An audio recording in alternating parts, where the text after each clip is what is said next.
We are currently in the middle of the mid-innings break. Riverside have scored a score between the low to mid 140s off their 40 overs.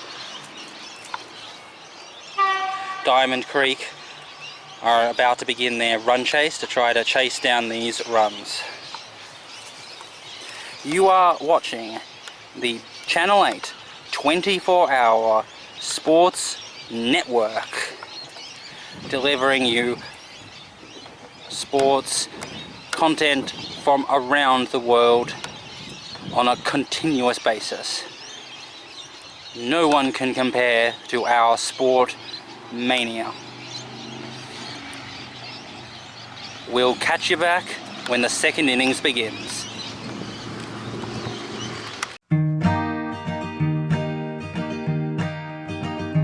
Was I drawn into your orbit, or were you drawn into mine? In any case, you've given me a new reason to shine. The circles we're revolving, spinning recklessly around, growing tighter by the hour, till the flash and then the sound, and for a moment two are one, glowing with the brilliance of a multiplying sun. But even stars will one day fall, and I won't shed a tear, 'cause for a time we had it all. In a darker time I floated like a lantern in the sky, alone until the moment that I saw you flying by. I don't know where you came from or the way the wind will blow. I only know I'll follow you no matter where you go. And when the candles start to fade, slowly we'll descend, but I will never be afraid. And even as we start to fall, I won't shed a tear, 'cause for a time we had it all. When I met you at the bus stop, I was waiting for a ride. Instead I found a future when you sat by me inside. All the roads that we have traveled through the land and in our lives, returning like a spiral as the dimming sun arrives. And when the stars were all aligned, you pulled me in your orbit as I pulled you into mine. And when the time has come to fall, I won't shed a tear, 'cause for a time we had it all.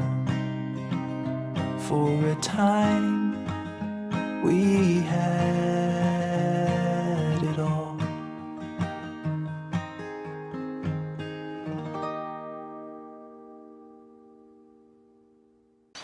Before the Diamond Creek response gets underway, we're going to go back to the Riverside score and just check with exactly what happened. So we've got Haydos here. Haydos, what happened during the Riverside innings? Well, the first innings brought to you by Coburg Groceries. Avoid the more valued, larger scale companies and come to Coburg Groceries, pay a bit more for your groceries. Early on, we had Brett Gage going out early for 4, LBW to Sexton and Chukka. We both thought it might have been a bit doubtful, but the umpire had no hesitation either. Yes, it looked a bit like it might have hit outside the off stump. It looked like it was a bit short, and it looked like it might have been an inside edge, but the umpire gave it out. Next wicket to go was Nathan Bragg there after a 60-run partnership between he and Brooker, before he holed out to Dale Wells with a fantastic catch on the boundary. So far our catch of the summer. Absolutely, and it was a great catching technique. If you ever want to, make sure that you want to understand how it is to do a good catching technique under the pressure of a match situation, watch that replay, because he does everything right. Gets into a good position, keeps his eye on the ball, and executes it with perfection. Next wicket was the opening batsman Brooker for 38. He was the first wicket for Jaden Watson there. Was the anchor of the innings there, but was the first of 2 wickets to go in a short period of time there. Did a good job though, Brooker, didn't he? Absolutely, and it seems like he was the steadfast, sturdy player without a partner who could have been more dashing in order to form some sort of real great partnership. And so instead he was working towards something, but it was not clear exactly what he was working towards, because there was no one other than the 50-run partnership in the second wicket. There was no one who was really there to really be dashing and to really work alongside him. Well said. The next man to go was your Bizz 99.9 man to watch this summer, Johns, going out for 8. The second wicket for Dale Wells there. Yeah, I'm a bit disappointed that Johns wasn't able to hang around for longer. It seemed like he really has a good head on his shoulders, and he was really mature in terms of how he approached the situation. And it looked like he was building up to something, but then he just fell at exactly the wrong moment. And the last bit here to go was Doyle. Did a good job there with Connor Gedge there with a 40-run partnership before he was caught deep by Butler there off the bowling of Jackson Elsing. Another great catch. I mean, there's just nothing to say but really good technique, really good catch. I'm really impressed by the catching so far. Well, that's it for the batsman there. Connor Gedge was not out 24, and Woolcock at the end not out 9 there, pulling together some runs to that they finish up there on the 149 that you see there on the distance scoreboard there. While we pan to that, we can also run through our bowlers there. 6 used by Captain Williams this afternoon. Our opening bowler was Callum Sexton, 5 overs, 1 for 15. Dylan McDirk, 8 overs, none for 24. Mitch Elzink, 8 overs, none for 35. Dale Wells is the Coburg Groceries pick of the bowlers in the first innings, 8 overs, 2 for 18. Jaden Watson with his debut game for the club, 4 overs, 1 for 26. And Jackson Elsing, his debut also in the second side, 7 overs, 1 for 26. Have you got a pick of the bowlers? Well, I think that I definitely liked the look of particularly Butler and Wells. I mean, they had two different roles in terms of what they were doing for the team, and they both executed them perfectly. I think that Wells is a very exciting player, particularly because he is not a frontline bowler who is going to be a wicket taker, and he's really the type of bowler that you come on at the 15th over mark, at the 25th over mark, who can really shape in terms of how an innings progresses. And I really think that he is a valuable player as a second line seamer for any real good senior cricket batting team. And Butler, I just think, is an all-round class. He has got a great bowling technique.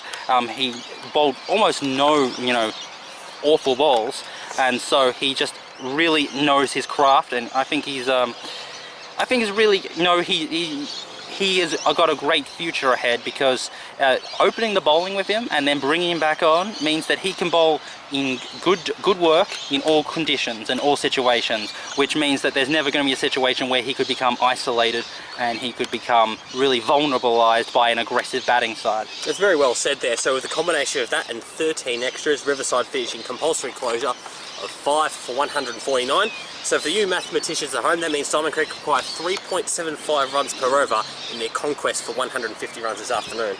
Indeed, it's a little bit more than what Diamond Creek would be comfortable with. I think that any batting lineup in chasing would like 3.5 to be what they would want to do.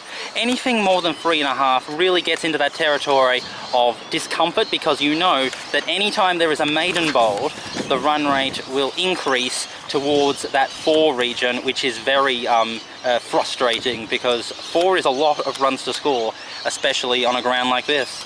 Well said indeed there. So we'll have a look to see who's going to be opening the batting for the Diamond Creek. 2 names that come to mind are those experienced players who have played Barclay Shield cricket, Taylor and Williams. Although they could go for someone left field and save one of those for the low order, perhaps someone like a McDonald or a Wells opening the batting, who have done so in the past. As for Riverside, well, they've got the bowling options. We've had a look at their lineup at the start of the coverage there, and we'll take a look at their bowlers as we go through. They've got the options there, just about where they can put it together. Okay, so this has been the mid-match wrap-up. The innings of Riverside is complete, and now we are waiting for the innings of Diamond Creek to commence. And so we are going to take a break now, and when we come back, we are going to see the beginning of the Diamond Creek batting response. You're watching Channel 8 24-hour Sports Network 2017-18 cricket season. Diamond Valley Cricket Association, Round 1, B grade. Diamond Creek versus Riverside. Don't go away, we'll be back shortly.